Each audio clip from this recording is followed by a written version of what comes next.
Joseph could no longer control himself before all his attendants, and he cried out, "Have everyone withdraw from me."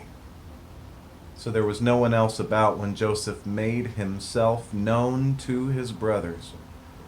His sobs were so loud that the Egyptians could hear, and so the news reached Pharaoh's palace.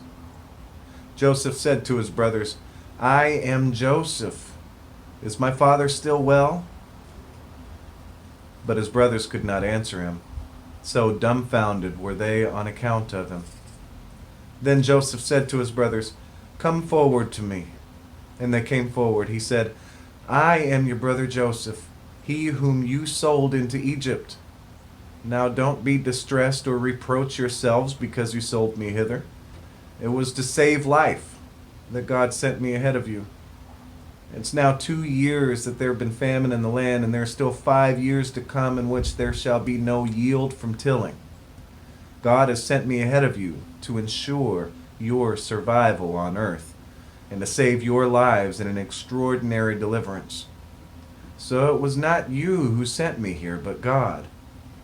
He has made me a father to Pharaoh, lord of all his household and ruler over the whole land of Egypt.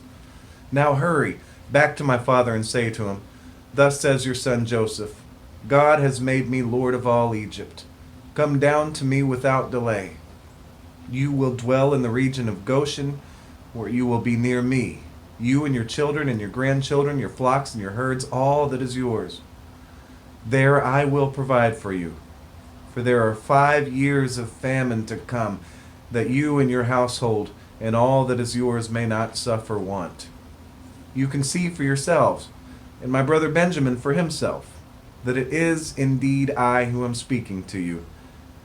And you must tell my father everything about my high station in Egypt and all that you've seen, and bring my father here with all speed."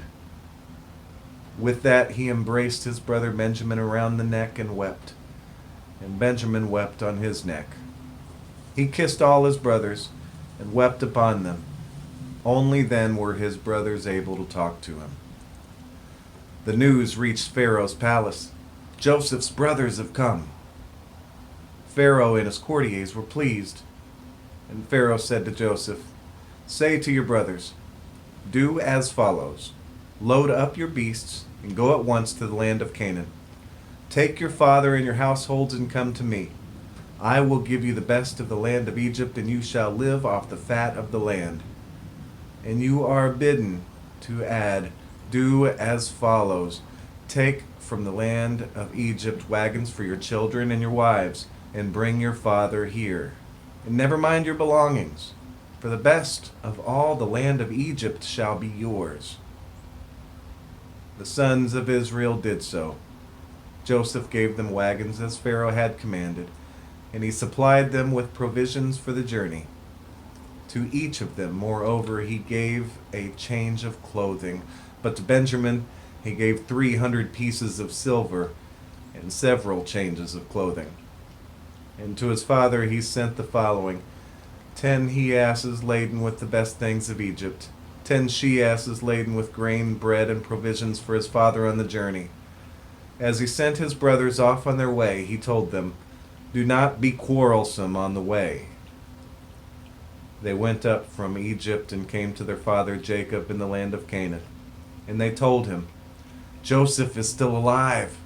Yes, he's ruler over the whole land of Egypt." His heart went numb, for he did not believe them. But when they recounted all that Joseph had said to them, and when he saw the wagons that Joseph had sent to transport him, the spirit of their father Jacob revived. "Enough," said Israel.